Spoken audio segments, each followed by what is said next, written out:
So this is a two-part presentation. I'm going to do the first section, and then Roisin is going to come in and do the second section. My name is Kevin Loftus. I'm from a social enterprise architecture practice called ACT standing Accelerating Change Together. We're a group of, it isn't changing.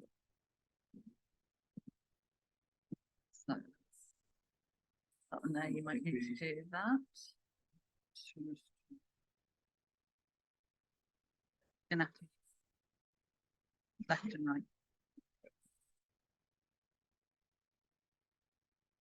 So we're architects, we're designers, we're policy specialists, and we came together around 2 years ago now in order to accelerate the green transition.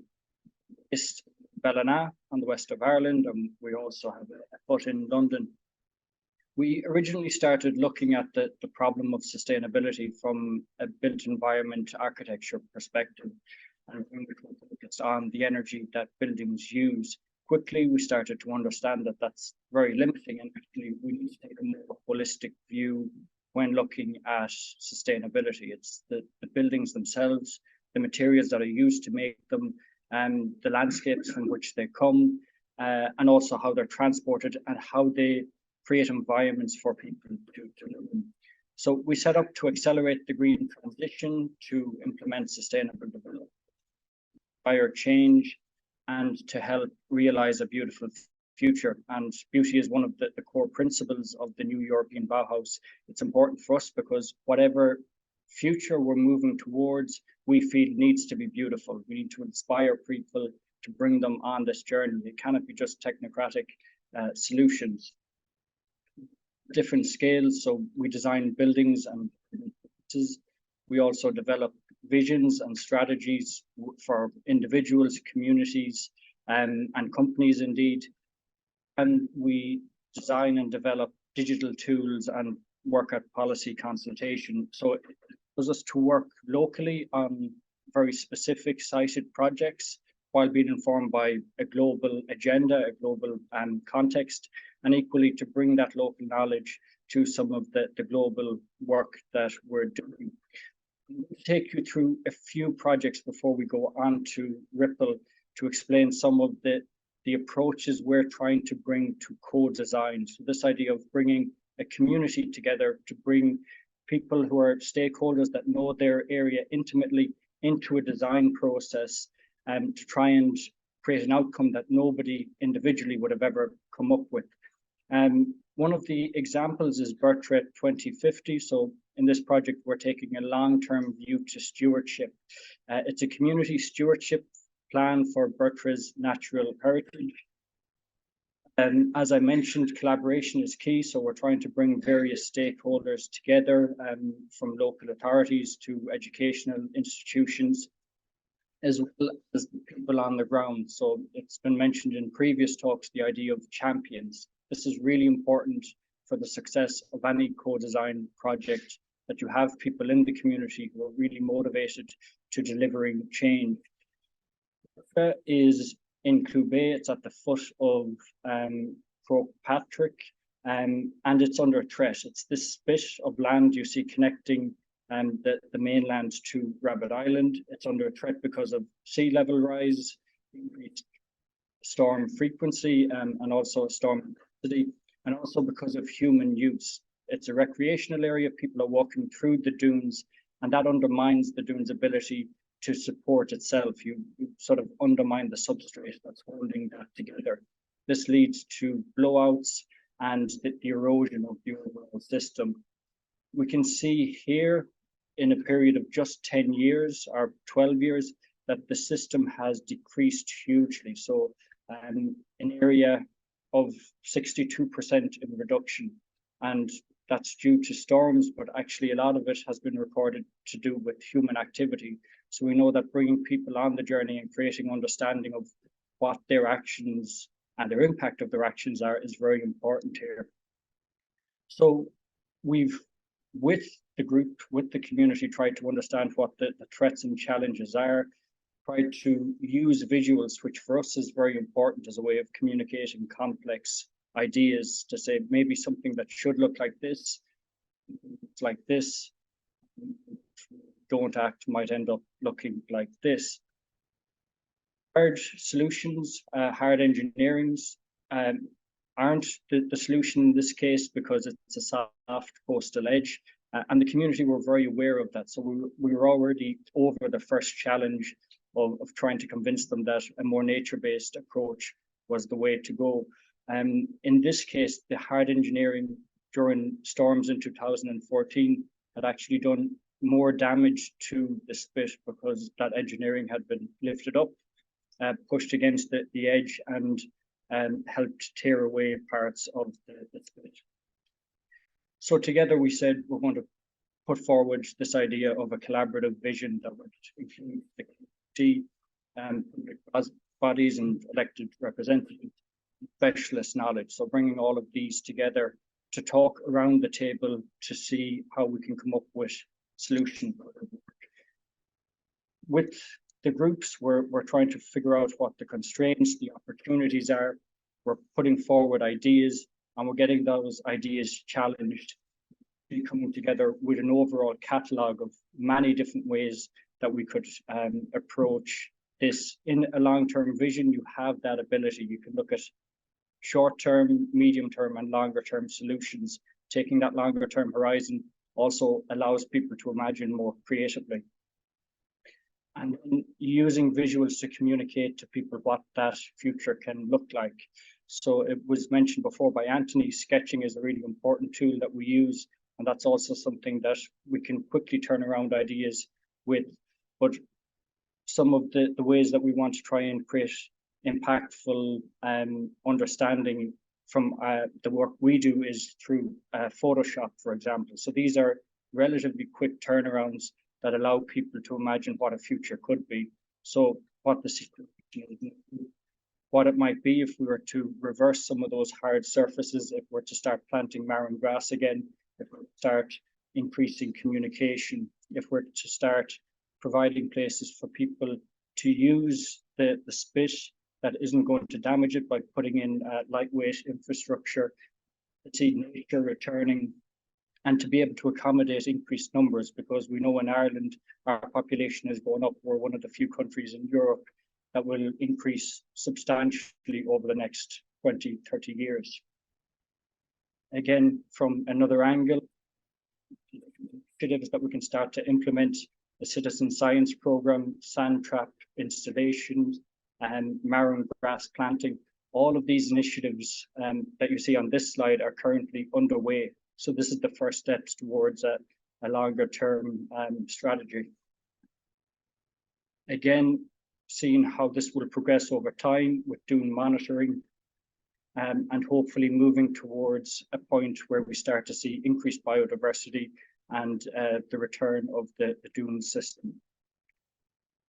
The last section of slides on this, again, just looking for, we have a strategy for if the dune system continues to degrade, a worst case situation, we're going to have to fence the dune off, we're going to have to close it down for a period, be a bit more invasive in terms of the actions, and using straw bale restoration, for example, but over time then allowing that to regain its natural. Looking at controlled grazing, for example, as a way of using animals to regenerate that that grass mat so that it's able to germinate again.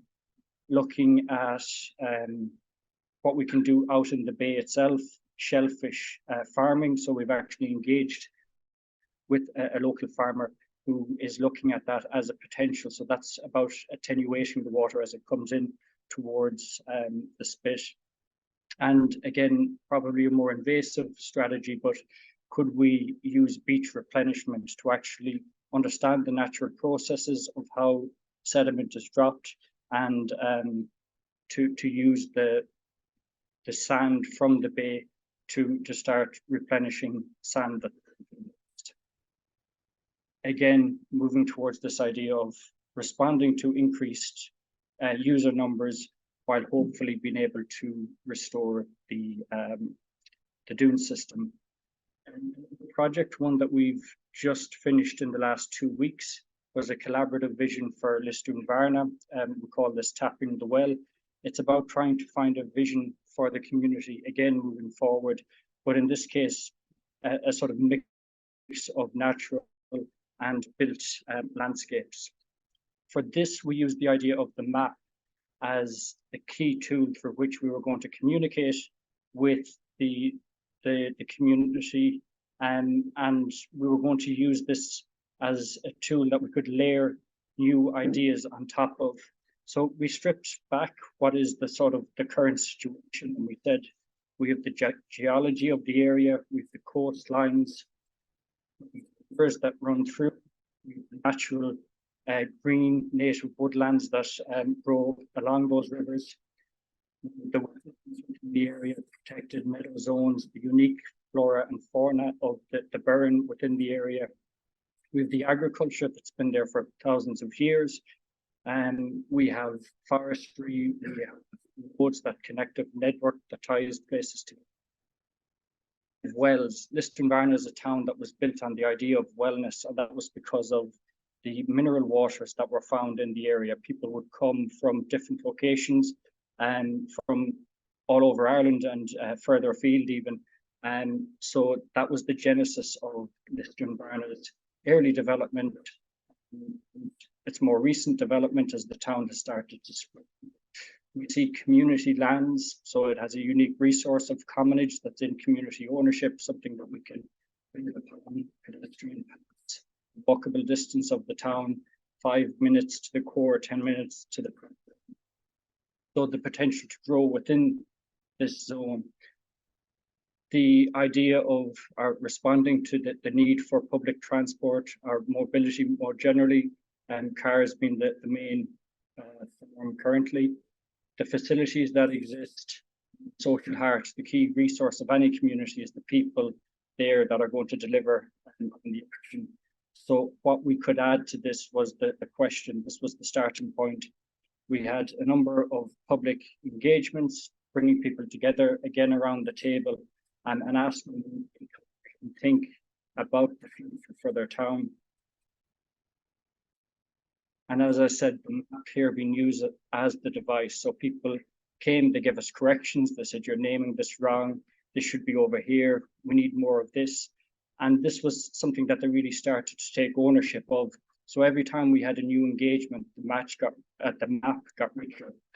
We collected all of the ideas about tourism and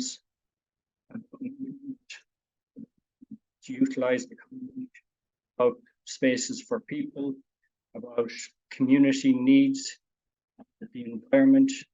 All was the basis of which we had to try and formulate a vision.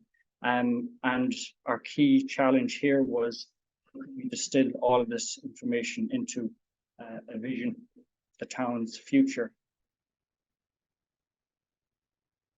We did is, in the end, we came upon 9 key principles that we felt most reflected the overall ambition of the town. So bringing well-being to the center of the town. This is a town built core for the community, so the locals that live there and in the hinterland, on the assets of the park that exist, places to play, to compete, to perform. Using that other commonage as a connection to the burn, a connection to nature, and the potential to conserve, to grow, to restore, to explore.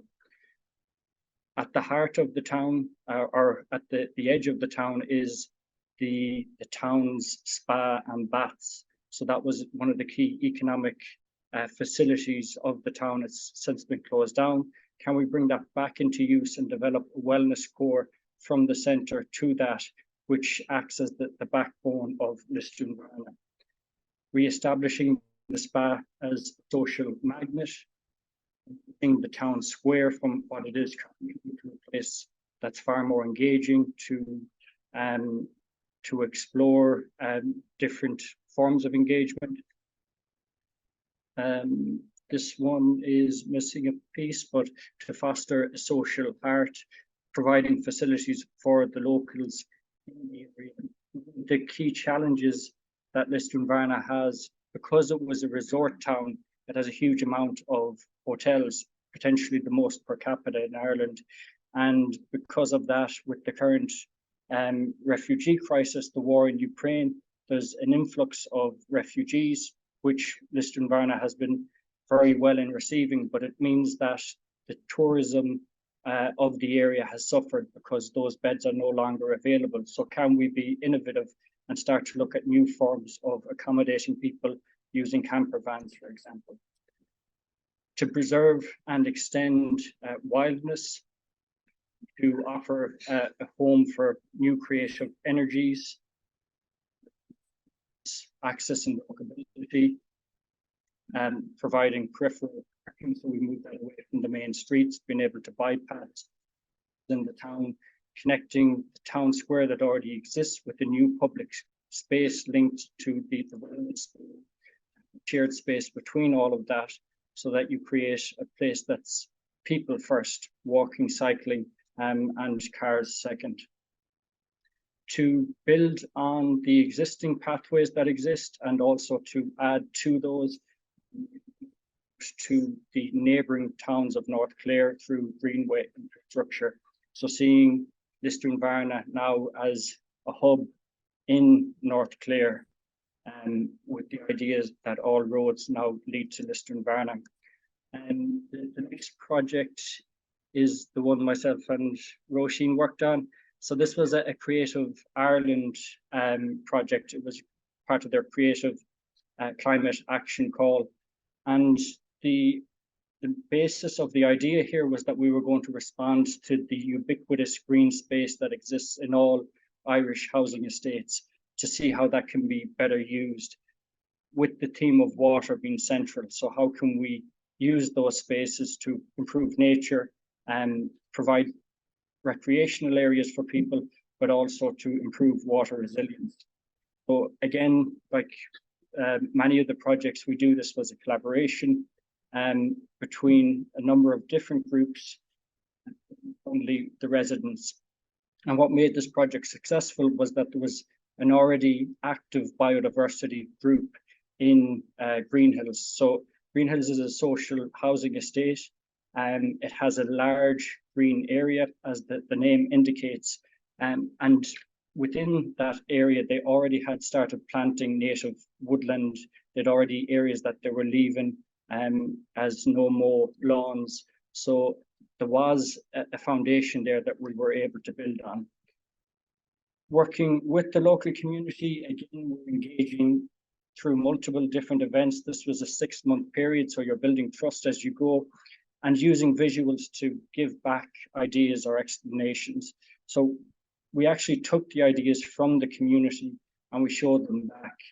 So how we might use willow structures, for example, to become sculpture, how we might reintroduce tree-lined roads, how we might create water play areas, how a bus stop could actually have a biodiversity benefit, providing meadow areas, again, more principle, and using art, growing locally at the village or in the estate, looking at laneways, not as just a back sort of service space, but actually something that can be attractive and have a biodiversity benefit. Seeing how we can collect water from individual houses, how we might produce energy while lighting a public avenue, how we might bring many of these ideas together to create a paradise garden, so something that touches on a lot of the ambitions of the people. We brought those ideas back. We asked the community to eventually shortlist, and 2 of those key ideas were brought forward.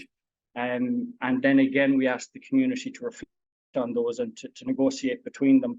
The final result being the Paradise Garden that been developed with us. So a few images of the construction. It looks like So as it started to retain water, that keep as it's used as a place for growing vegetables. As Nikki mentioned before, this was put forward to the new European Bauhaus final under connecting nature with people. And it was amazing, first Irish project to win a new European Bauhaus prize. Another project I'm very briefly would talk about is the Heritac project that's based in Ballina also. So this is a collaboration again between ourselves with UCD, Centre for Irish Towns, also a consortium across Europe. So one of the sites is in Milan, the other one is in Ephesus in Greece, and is in Ballina. So it's a sort of small, medium, large in terms of a test bed for ideas that we're going to look at applying the same strategies in different contexts and seeing how those results land. It's a project that we've started 9 months ago. We're still in the sort of planning and development for developing digital tools as a way of engaging the public to try and understand how we can take some of those visual approaches that you've seen to another level of integration and another level of dissemination. That's everything from me. Thanks, Roisin. Yeah.